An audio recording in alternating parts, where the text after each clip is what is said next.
ఇది dead end, ఇక్కడ ఎందుకంటే వెళ్ళలేం చూడండి. సో ఇలాంటి దగ్గర మనం టర్న్ చేయాలంటే స్టీరింగ్ మొత్తం రైట్ తిప్పి ముందుకు వెళ్తున్నాను.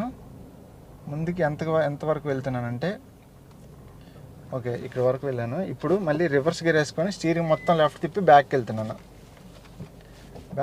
బ్యాక్ కూడా ఎక్కువ వెళ్ళలేము, సో చూసుకుంటూ కొంచెం బ్యాక్కి వెళ్ళాలి.